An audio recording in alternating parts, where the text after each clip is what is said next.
Aminata Koné, si c'est Love Story, Histoire d'une vie, c'est le titre de votre œuvre qui vient d'ailleurs de paraître. Il y a eu Tranche de vie, la littérature aussi enfantine, les petites histoires de Mélina. Alors, c'est une plume, je dirais, très féconde. On essaie. On essaie de donner le meilleur de nous-mêmes. Effectivement, il y a 3 ans de cela, j'étais sur ce même plateau pour vous parler de Tranche de vie d'Adjamé à New York, qui est d'ailleurs recommandé par le ministère pour les classes du secondaire.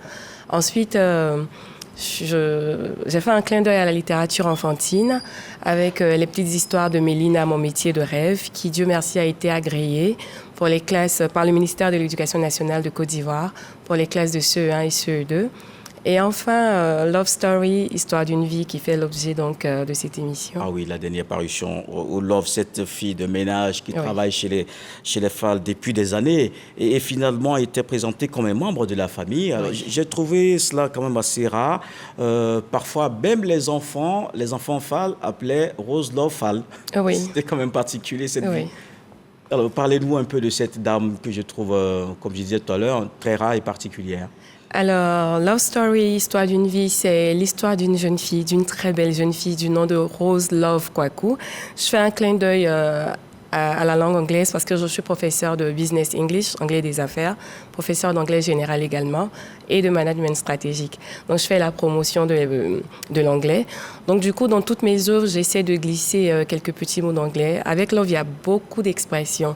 Et même le titre, c'est un petit jeu de mots que je fais avec le prénom de l'héroïne, qui s'appelle donc Love, amour en anglais. Voilà, elle est fille de ménage, mais elle fait son travail correctement, avec amour, avec plaisir. Et elle a la chance aussi de tomber sur une famille exceptionnelle, qui sont donc les Fall. Et elle adore les 2 petites dont elle s'occupe, Nana et Kim Fall, qui espèrent d'ailleurs que Rose aussi porte leur nom de famille. Donc c'est rare, mais ça arrive. Moi, j'ai la chance de travailler avec une dame exceptionnelle qui m'écoute en ce moment, Diane. Et c'est elle qui m'a inspiré cette histoire. On bavarde beaucoup. Et avec tout ce qu'elle a vécu, tout ce que je vois autour de moi, je me suis dit, il est temps de parler du personnel de maison, mais d'une autre façon. Parce que ce sont des personnes particulières, spéciales, qui font partie de nos vies, qui s'occupent de nos biens les plus précieux, nos enfants. Donc, il est important qu'on les traite bien. D'accord. Alors, on va en reparler tout à l'heure. Juste le temps de voir cet élément de Serge Parcom Didi et on se retrouve. Écrit par Aminata Cissé Koné, professeur d'anglais des affaires et de management, Love Story est une œuvre littéraire de 155 pages qui exhorte la gente féminine à ne pas faiblir devant les vicissitudes de la vie. Love Story retrace l'histoire de Love, jeune dame qui devient fille de ménage après le décès de ses parents. C'est en classe de CM2 que Love perd ses parents. Élève brillante, elle obtient malgré le deuil son CEP. Une de ses tantes s'engage à prendre en charge ses études. Une fois chez sa tante, Love devient à son corps défendant, la servante, la fille de ménage a tout fait. Victime de maltraitance, Love quitte le domicile de sa tante. Elle cherche du boulot, elle travaille comme servante dans certaines familles. Elle subit pas mal de méchanceté. Elle prend courage et continue le boulot de servante avec abnégation. Elle fera la rencontre d'une famille très généreuse. Fondatrice d'établissement, la nouvelle patronne distille des cours d'anglais appliqués et de français à sa fille de maison. Love prend par la suite des cours en pâtisserie. Elle s'installe à son propre compte et finit par fonder une famille. Les stéréotypes autour du travail de servante, des grossesses en milieu scolaire, le VIH-Sida sont entre autres les thèmes abordés par l'auteur. À travers cette œuvre, Aminata Koné Cissé prône les valeurs comme la résilience, l'abnégation, l'amour du travail. On va essayer de parler de cette histoire, donc étape par étape, en parlant d'abord de Marina, qui est la mère de Love, qui était à l'école, qui est très travailleuse, évidemment, la tête sur ses études, mais qui a été déroutée par Señor Kwaku, son professeur d'espagnol. Mais comment il a pu? Alors, c'est un phénomène qui arrive. J'ai l'habitude de dire qu'il y a beaucoup de sensibilisation qui se fait au niveau de nos petites sœurs, au niveau de nos enfants. Les jeunes filles à l'école, on les sensibilise sur les grossesses en milieu scolaire, mais il faut sensibiliser tout le monde, en fait. Quand l'éducateur, le professeur s'intéresse à son élève du premier cycle, à son élève mineur, en ce moment, il y a un problème. Et je ne fustige pas les professeurs, je suis professeur moi-même, mais il est important qu'on touche à tous les niveaux du problème. Et dans cette œuvre, justement, Marina, la maman de Love, se fait détourner par son professeur d'espagnol quand elle est en classe de 4e. Brillante élève, mais elle est naïve en même temps. Donc du coup, elle tombe dans le piège de Seigneur Kwaku, qui malheureusement la mettra enceinte.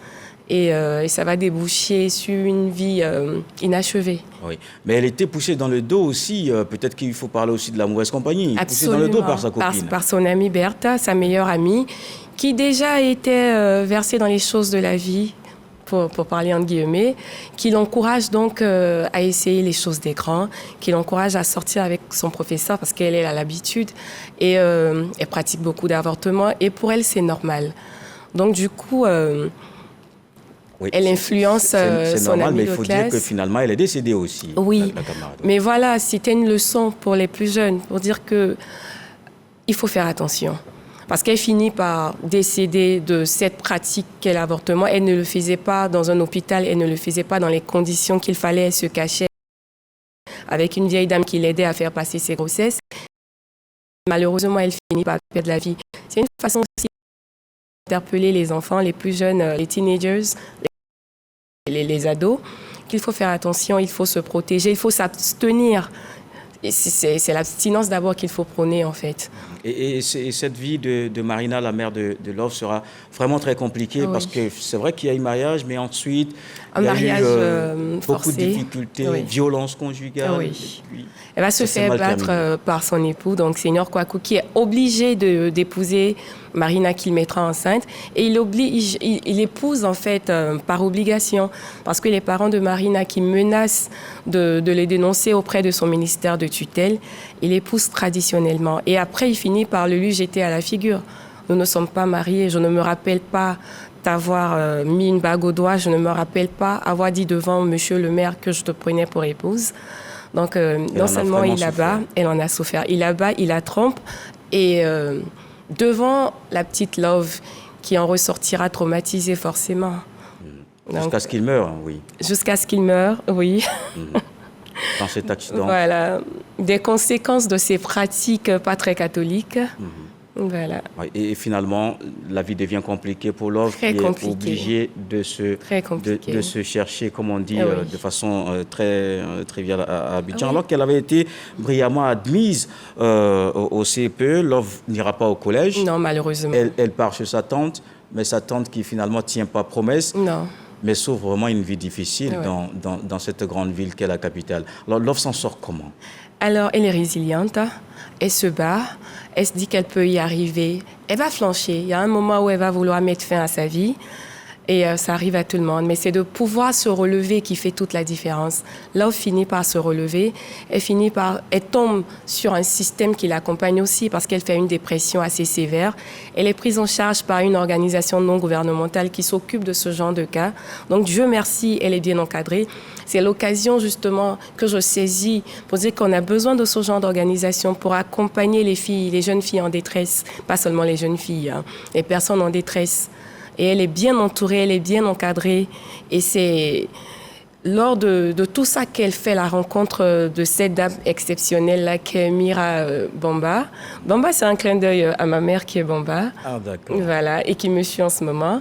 Donc, elle tombe sur cette dame exceptionnelle-là qui la prend comme une petite sœur, comme une fille, qui lui donne des cours particuliers, qui lui donne même des cours d'anglais, parce que c'est pas compliqué l'anglais. Contrairement à ce qu'on croit, le français est beaucoup plus difficile.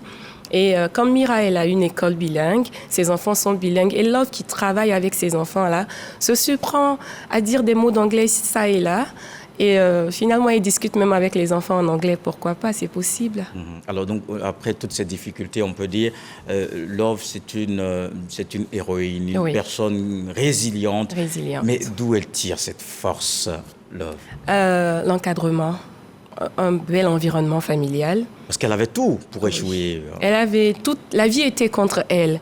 Mais comme je le dis, à la fin du roman, je fais ressortir le fait qu'avec l'amour, donc love, avec la foi, la chance, un peu de chance quand même aussi, on peut arriver où on veut. Donc, il faut se donner les moyens. Il ne faut pas baisser les bras. Même dans Tranche de vie, déjà, mon premier roman, je faisais ressortir cette thématique-là. Il faut se dire qu'on peut... Moi, mon slogan, c'est « Il faut rêver grand ». Il faut rêver grand. Et je me le répète tous les jours, je le répète à mes enfants. Il faut rêver grand. Et surtout garder espoir. Absolument. Quand on regarde l'histoire de l'homme, elle a gardé espoir. Parce que tout n'est jamais perdu. Oui. Et finalement, elle a rencontré Aziz. Et voici la belle histoire. C'est mon coup de cœur, ce jeune homme, professeur d'anglais, beau gosse, tablette de chocolat, le rêve de toutes les jeunes filles, en fait. Moi, je rêvais beaucoup quand j'étais jeune, je lisais beaucoup. J'ai été inspirée de ces œuvres-là avec lesquelles j'ai grandi.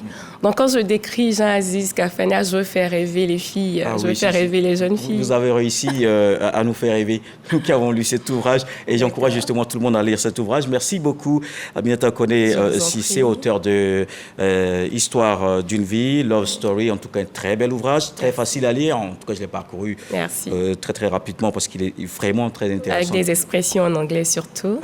Ah oui, si, c'était très bien. Merci et certainement on se retrouvera à la Place Culture pour le troisième roman, pourquoi pas. Certainement, pourquoi pas. Merci. Ce journal